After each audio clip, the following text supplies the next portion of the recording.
And welcome today to a second part of quadratic formula. This is lesson 5. Yes, lesson 5. So we had already talked about how we derived the quadratic formula. And if you remember, this is the quadratic formula right here for the do now. We just use this equation right here to find the roots, which means, remember, that's where the x-axis, where the graph hits the x-axis. And if you look right here, I was like, am I sharing my screen? Freaked me out for a moment there. Okay, so we're gonna look here. So if you remember the quadratic formula, you need the a squared, so it's right here. So x equals negative b plus or minus square root b squared minus 4ac all over 2a. Memorize that, it's good to know. And so first thing we need to do is set it equal to 0. So we're gonna set this function equal to 0, done. Right, because we're looking for when x is equal to, or when y is equal to 0, what is x going to be, right? What are the roots? Again, our a, b, and c, notice exactly in that order because it's in standard form. So a is -4, b is -40, and c is -99. Notice that there are no x's here, none whatsoever. It's just the coefficient. So literally anywhere you see a b, you're going to put in -40, those two places. Anywhere you see an a, you're going to put -4, those two places. And c is only just one place right here, underneath the square root. So this is it all filled in. If you did not try it out during class time, I would highly recommend that you do that now. Better for you to try and figure it out now than like on the day of the test. That's a bad time to figure it out. Don't be like, I get that, I get it, And then on the test, you're like, nope, no understanding. I don't remember at all. Okay, and then so from here, what you want to do is make sure a couple things. This negative has nothing to do with this b. We're going to do the negative of that b. So if you notice right here, that b is -40. So it's the negative of -40. What's the negative of -40? Positive 40. And that's why this is positive. Okay. And what we're going to do here is we're going to just simplify whatever's inside that radical. So if you take the calculator, I'm going to just put it right over here. So what you're going to put in here is this. You don't need to put the square root in. So we're just going to put, we just want to know what's inside the square root. So it's going to be parentheses -40. If you don't put the parentheses, then that's going to mess you up. You're going to just look right here. The bottom is like the keystrokes of what I'm doing. Okay. So not necessarily needed. All right, where was I? Oh yeah, squared. And so that is that little square button like that. And then, or if you have that caret button, you can use the caret button or the X to the Y. There are a lot of different ways that they could do that. -4 times -4. So make sure you don't do a times a -4, because then especially if you don't have, either you'll get a syntax error or it'll change the times to a minus depending on what kind of calculator you have. But if yours writes it out like this is what I would do. And then times -99. Okay, equals. And so we get 16 just like that.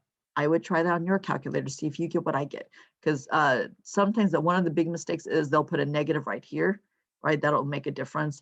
Sometimes people will forget the parentheses, again, which will make a difference. If you notice right here, if I just put -40 squared -4 times -4 times -99. Do you see how much of a big difference that makes, right? So one was a positive 16, the other was -3,184, just because of this. Okay, that makes a big difference. I told you, makes a big difference. And some of you guys may wonder why. It's because here it's -40 times -40. Here it's 40 times 40, and then we put the negative in front of that because this square does not see that negative, does not include that negative. If we wanted to include it, you have to put the parentheses in there. So that's why that part is important. All right, so we know that this inside number is 16. And so once we do that, we're just going to simplify if we can. And we actually can because the 16 is a perfect square. So the square root of 16 is 4. So now all we're going to do here is we're going to take this, remember it's 40 plus 4, which is 44 over -8. And then 40 minus 4, which is 36 over -8. And we're just going to divide that to get some answers here because I know it's going to be a decimal that I don't have to round. It's exact. So -5.5 and -4.5. And so what that means is that on this graph like this, we know it's going to intersect at -4.5 and -5.5. Those are the roots. That's why I have them right there. And I know that it opens down because if you remember the A is -4. So remember that negative number, that leading coefficient tells us whether it's open down or open up.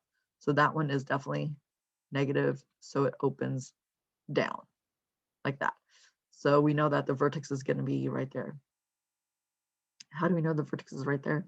Because remember, it's right in between the two roots, right? It's symmetrical, so that axis of symmetry is right there in the middle. Alrighty, so we're moving on.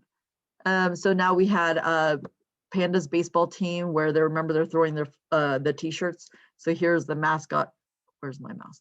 Here's the mascot person. They're throwing the ball, and so we could demonstrate this with an x and y. So x meaning that's the height where the ground is height of 0, right? It's on the ground, and then so that's our height, and then this is going to represent our time. So each time this is going to be in seconds. So this is not exactly the path, but it's going to be similar to the path that the ball is going to take. I don't know if that made any sense, but we'll get there. So anyways, this is going to represent the time. It technically does not represent the ground. Okay. So at this height, remember it's not starting at the ground because the guy's not throwing it from the ground. He's throwing it at like 5.5 feet up in the air, right? So that's why we have this 5.5 right here.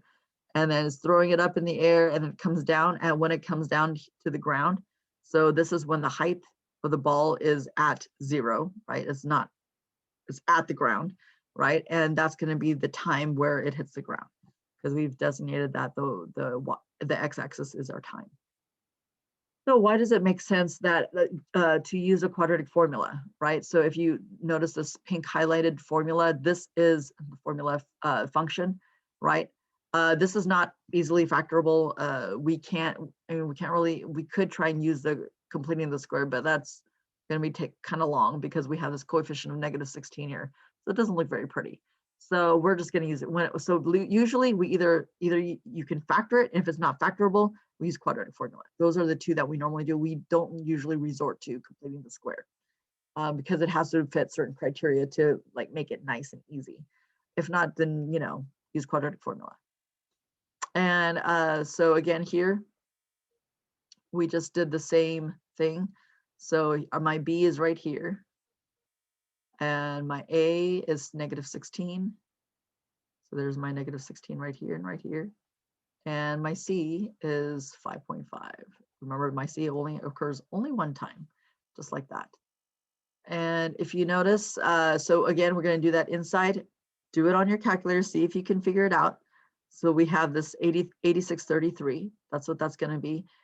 This would be the exact solution. If you want to try and reduce that, we can try and reduce that or simplify that. Normally, I would ask you to simplify. I'm not usually going to give you big numbers like this, and I didn't really want to do this in class. But I know that this is not divisible by 9 or 2 or 3, 4, no, 5, no, 6, no, because it's not divisible by 3. 7 is complicated. I'm not going to try to figure that out. So I'm just going to leave it like that. Okay.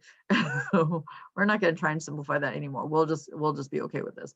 On the test, I'll give you smaller numbers and you should be able to simplify that. If it's in the hundreds, you should be able to simplify that. I'm not going to go with this big 8633, and I'm not going to make it like divisible by 23. That's too crazy. It'll be within like the numbers 2 through 9, 2 through 10, right?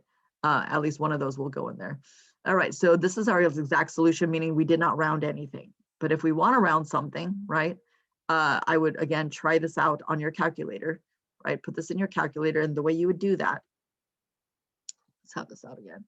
So shall we make it smaller slightly? Okay, there we go. So you're going to go 91 plus, because the first option is plus, square root, so it's second square, so that's going to be square root of 8633. And from here, I would just press enter. Okay, that's probably the easiest way to go. That's how I like to do it. And then I'm going to just go divide, right? Because and the ANS is the answer previous, so which takes this number, and now we're going to divide it by -32. Don't forget that negative, and that's going to be that. Ooh, I shouldn't have done the negative. Okay, so I'm going to just times it by -1. There you go. So that's what that should be, okay? Because I was looking at this one before we reduced it, or we simplified it down. All right, so remember we can't have negatives on the bottom. So I'm just gonna, remember negative divided by negative is a positive, right? And technically you have to do it to this side as well, but since it's both negative and positive, it's just gonna be minus and then plus, but it doesn't matter. So since we're doing both signs anyways. So this is our final answer. So we get 5.7. I said round to nearest tenths place. And remember, tenths place is one decimal place. And I like to think of it as tenths has one 0, so it's one decimal place. If it's a hundredths place, well, how many zeros does 100 have? 2. So then that would be 2 decimal places. Okay, so on and so forth. All right, and then you would do the same thing. So it'd be 91 minus the square root of 8633. Because if you do from here and then go divide, do you see how that's underneath the square root? Don't want that. I'm going to delete that guy. And if you go,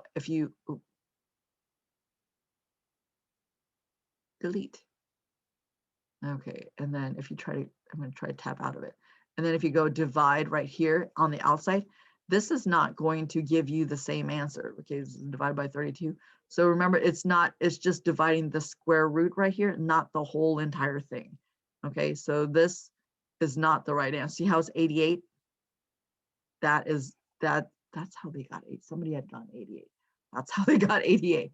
Is because they're only dividing this square root, and you're supposed to divide the whole thing. So if you wanted to just do it, so if you wanted to put 91 in parentheses minus square root of 8633 and the parentheses, oops, I should probably not do it like that. Put it on the outside. I'll get there. Okay, there we go. Now I'm on the outside and the end the parentheses like that. So this whole thing, we're going to divide by 32. There we go. And that's the number we're looking for. So that would be this right here. So do you see how it's negative 0.1? So this is the next to the 0 is the 5, which makes that closer to 1 than it is to 0. So this can be negative 0.1. All right. So that's what you're going to do there. So again, this is time is approximately equal to negative 0.1 or 5.7. What makes sense? Well, it's going to have to be 5.7, right? Because time of negative 0.1 means before the mascot even threw it, it was already on the ground. Can't say that, okay? So it already reached, so we're talking about this one right here, which is the positive one. So usually in these time ones, you always look for the positive one. There should be one positive and one negative. And we're going to stick with positive. So it takes them 5.7 seconds to reach the ground, which I feel like is still a little long. So I don't know if this formula is all that accurate, but maybe that's just me. I just can't throw very far. So it doesn't stay very up much in the air. So again, rational. So is our solution rational or irrational? Can it be written as a fraction? And you're like, well, yeah, right here, fraction. No, this is not the fraction we're talking about. Basically, it's one fraction with one number on top and one number on the bottom. No square roots, right? Can we simplify the square root? No. In other words, it's not a perfect square. And if it's not a perfect square, then it's irrational. Anytime you see a square root that cannot be simplified down to a regular number, is irrational. Okay, all of them. Okay, so that's going to be irrational, or it cannot be written as a fraction. We're going to do a little bit of skipping here. Skip. Okay, so we're going on to page 184. All right, so we're looking at Javier, and we looked at Javier's work, and if you check it out, see what he did wrong. He did most everything right. Plugged it in right, so the A, B's, and C is fine. I simplified fine. It's just right here. Do you see at the very end? So he's from 120. He was doing a good job. He's being a good student, and he was like, well, I know that there's a perfect square in here. So it's like 30 times 4, right? Well, what's the square root of 4? Right? It's 2. So he put the 2 out here, which is good, and the square root of 30 here. Again, still good. And that's over 2. But if you look over here, how do you get the 7? And you're like, oh, well, 14 divided by 2, 7. Okay, that makes sense. But if you're right here, you look, okay, so notice he still had this 2 root 30 there. But notice the fraction bar still is also under the 2 root 30. So you needed to divide that as well. So 2 root 30 divided by 2 is just root 30. So this should have been your or Javier's answer. Okay, instead of, he should not have had the 2 there. The 2 needed to be divided out. That was the only difference. That was the only thing that you got wrong. All right, and then so we're going to take a look at this guy right here with the exact same thing. I would personally check this if I were you, And this again, since this is in the square root of 65 and we cannot simplify it down, if you look right over here, my factors of 65 are just 5 and 13. So that's all we can do. If I have a square root that is not a perfect square, which this is, it's irrational, 110%. I'm gonna just write that in there. And then let's try B. So if you look at B, I'm gonna make B blue, dark blue. And so A is -3, B is 19, and C is -7. And again, if you're really comfortable with a quadratic formula and you're like, I totally get this, then maybe you won't be watching the video then, right? Then skip forward this. But if you want to practice this one more time, I would do this. I would press pause and then try to do it yourself. That's the best way for your brain to learn, okay? And then skip forward and then press play. All right, so we're gonna go x equals -b, so we got -19 plus or minus square root b squared, so 19 squared. And if you notice right here, I'm not putting in the parentheses because 19 is positive. If you want to put them in parentheses, you can, but 19 squared, whether it has parentheses or not, is not going to make a difference because it is positive. Okay, minus 4 times a, which is -3 times -7, all over 2 times -3. Or I'm just going to simplify things down just a little bit. So -19 plus or minus. Okay, there's my calculator. So it's going to be 19 squared minus 4 times -3. And if some of you guys are like, well, how come you didn't put parentheses here? As I said before, remember this is a positive 19, so it doesn't matter. If you want to put it in, you could totally put it in. If like it's good habit to get into, totally do it. I'm not going to stop you. So I got 277 over, this is going to be -6. And I'm just going to see if I could do 14, 15, 16. It's not divisible 3, divisible by 3, 4, it's not divisible by 2, 3, 4, 5, 6, nope, 7. Let me try 7. 7 goes into 27 3 times, remainder of 6. Oh yeah, this does not go in evenly because 7 does not go into 67 evenly. 8, 9 doesn't go into 9. How do I know that? Because 2 plus 7. So if you go 2 plus 7, which is 9, plus 7, which is 16. 16 does not go into 9 does not go into 16. Therefore, it's not divisible by 9. I don't know if you knew that you could do that, but you can. It's a thing, right? You could only do that with 9s and 3s though. It doesn't work with anything else. You can't do it like with all the numbers, just 9 and 3. So I'm just going to leave this, okay? So that's just what it's going to be. The only thing is here, do you see this negative right here? Don't want that, so I'm just going to divide the negatives in.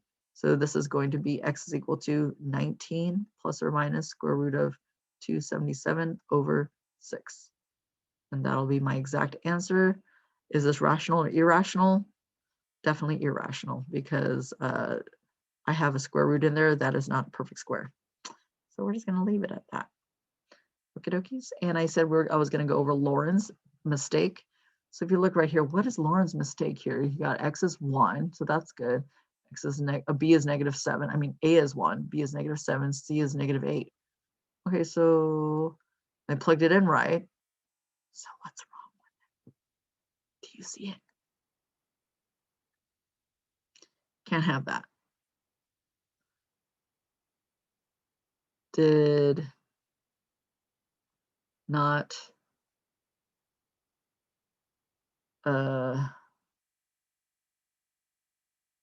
subtract. Let's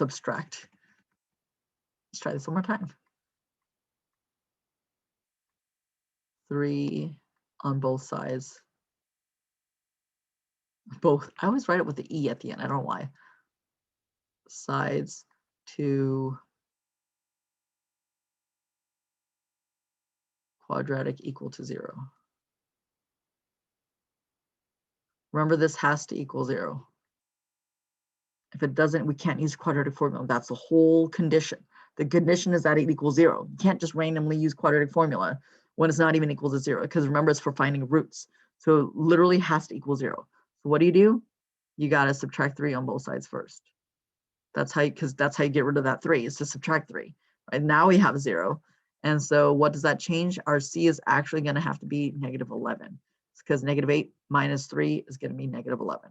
All right, so 8 is actually negative 11. So I'm just going to be like, ooh, negative 11, just like that. And so that's going to change this answer to, trying not to do extra work here. So 11 times 4 is going to be 44. So this is going to be, the sign is still going to be the same.